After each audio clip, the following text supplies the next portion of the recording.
अगर आपका नीट नहीं निकला तो क्या करेंगे। Hello everyone, welcome to my channel next mat. तो आज हम एक ऐसे सवाल के बारे में बात करेंगे जो हर एक नीट एस्पिरेंट के दिमाग में आता है कि अगर हमारा नीट नहीं निकला या हमारे नीट में कम नंबर आए तो हम क्या करेंगे। और ये वीडियो आपको डीमोटिवेट करने के लिए बिल्कुल नहीं है। और ये वीडियो मैं उन बच्चों के लिए बना रही हूँ जिनके दिमाग में क्लियरेंस नहीं होती कि अगर हमारा नीट नहीं निकला तो हम क्या करेंगे।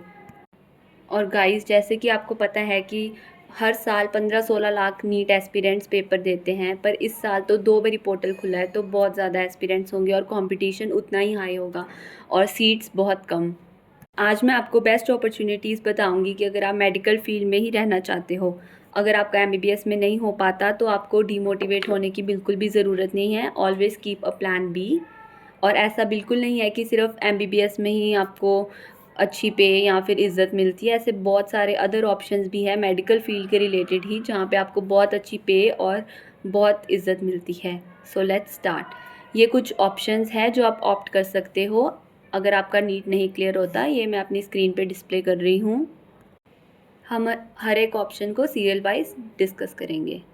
तो पहला ऑप्शन है प्राइवेट एमबीबीएस। आप अगर अफोर्ड कर सकते हो प्राइवेट एमबीबीएस तो आप तभी इस ऑप्शन को ऑप्ट करना। और कहना ये गलत नहीं होगा कि गवर्नमेंट से बेटर प्राइवेट में फैसिलिटीज़ और टीचर्स ज़्यादा अच्छे होते हैं, फैकल्टीज़। बट एक ही डिफरेंस है कि गवर्नमेंट में पेशेंट लोड ज़्यादा होता है पर प्राइवेट में आपको वैसा पेशेंट लोड नहीं मिलता।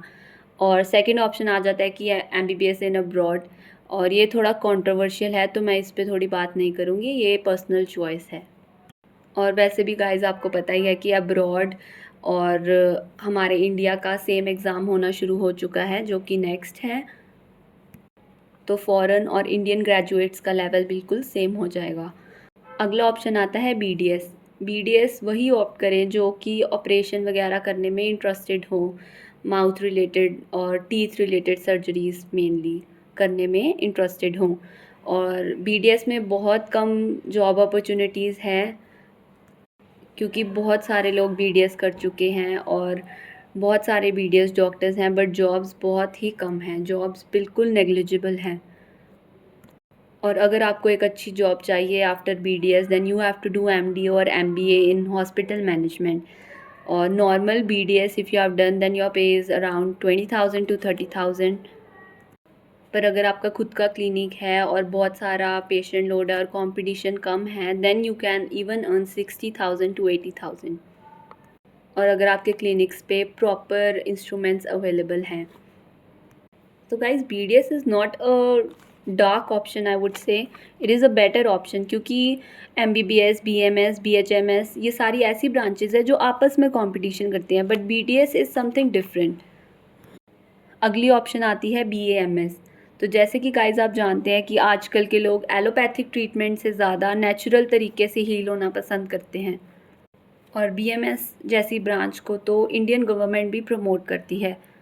और BMS में आपका कम नंबरों में भी इजीली एडमिशन हो जाता है और जो फ़ीस होती है वो भी लीनियंट होती है। और गाइस मैं आपको बताना चाहूँगी कि एज ए MBBS इंटर्न आपको अगर एवरेज 15,000 स्टाइपेंड मिलता है then as a BMS intern भी आपको एवरेज 10,000 स्टाइपेंड मिलता है कुछ कॉलेजेस में। तो it's not a bad option, even it's a better option. दोनों की सैलरीज़ में इतना डिफरेंस नहीं है और जॉब अपॉर्चुनिटीज़ भी आपको इस ब्रांच में बहुत आराम से मिल जाएंगी। और बहुत नई चीज़ें आ रही हैं, बहुत रिसर्च चल रही है, बहुत अपॉर्चुनिटीज़ मिल जाएंगी आपको इस ब्रांच में। अगली फील्ड आती है BHMS। तो BHMS के तो बहुत कम कॉलेजेस हैं और इसकी वैल्यू भी बहुत कम है, ना ही इंडियन गवर्नमेंट इसको प्रमोट करती है। और इंटर्नशिप में शायद या बहुत कम होगा कि आपको स्टाइपेंड मिले। BHMS में उन्हीं बच्चों को रिकमेंड करना चाहूँगी जो इस फैमिली बैकग्राउंड से बिलोंग करते हैं। और नेक्स्ट फील्ड आती है वेटरनरी। वेटरनरी तो उन बच्चों के लिए बहुत ही अच्छी है जिन्हें जानवर बहुत पसंद है, क्योंकि जैसे कि हम जानते हैं कि सिटीज़ में या कहीं पे भी आजकल लोग अपने घर कोई ना कोई पेट रखते ही हैं। तो अगर आपका क्लिनिक कोई ऐसी जगह है वेटरनरी का कि जहाँ पर कंपटीशन बहुत कम है तो आप बहुत अच्छा कमा सकते हो। फिर नेक्स्ट आता है एग्रीकल्चर। एग्रीकल्चर में आपको जॉब और रिसर्च अपॉर्चुनिटीज़ बहुत ज़्यादा मिल जाती हैं। हम और जैसे कि आप जानते हैं कि आजकल बहुत सारी रिसर्च चल रही है प्लांट्स के रिलेटेड, और जैसे जैसे पॉपुलेशन बढ़ रही है तो गवर्नमेंट या प्रॉपर रिसर्च चल रही है कि हम कुछ ज़्यादा यील्ड कर सकें या कुछ भी, तो agriculture is a very good option.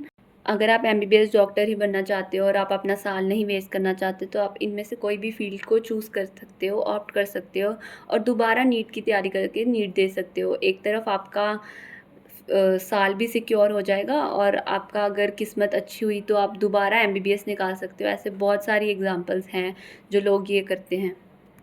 क्योंकि डीमोटिवेट नहीं होना, अगर आप प्रॉपर एमबीबीएस की तरफ ही झुकाव है आपका, तो आप कोई भी ऑप्शन को ऑप्ट कर लें और दोबारा ट्राई करें। और वैसे भी गाइस, कोई भी चीज़ छोटी नहीं होती। जैसे कि आपको पता है आजकल चाय वाले भी बहुत ज़्यादा मिलीनियर बिलीनियर बन रहे हैं, तो कोई भी चीज़ छोटी नहीं होती। और गाइस, वैसे भी अगर आपकी स्किल अच्छी है तो लोग आपकी आगे एडवर्टीज़मेंट करेंगे ही करेंगे और आप में आप पेशेंट लोड सब बढ़ेगा। और आप नर्सिंग को भी प्रेफर कर सकते हैं। नर्सिंग में जैसे कि हमें पता है कि फ़ीमेल ज़्यादा प्रेफर होती हैं ओवर मेल्स। और नर्सिंग के अलावा आप बी फार्मा कर सकते हैं। बी फार्मा में आपको बहुत सारी रिसर्च अपॉर्चुनिटीज़ मिल जाएगी। एक होता है डॉक्टर दवाई देता है, बट बी फार्मा वाले दवाई बनाते हैं। तो अगर आपने कोई ऐसी दवाई बना ली कि वो बहुत ही इफ़ेक्टिव हो जाए, तो आपको काउंटलेस अर्निंग होगी। और अगली फील्ड आ जाती है बायोटेक्नोलॉजी। बायोटेक्नोलॉजी भी सारी रिसर्च बेस्ड है। को रिसर्च में बहुत ज़्यादा इंटरेस्ट है, तभी आप बायोटेक को ऑप्ट करिए। और this is all about my video. Thanks for watching. मेरा मोटिव यही था कि मैं आपको बता पाऊँ कि अगर आपका नीट नहीं क्लियर हो रहा तो आपको डीमोटिवेट नहीं होना। आप बाकी ऑप्शंस भी ऑप्ट कर सकते हो, पर अपना फोकस एमबीबीएस की तरफ ही रखना। All the best guys, thank you.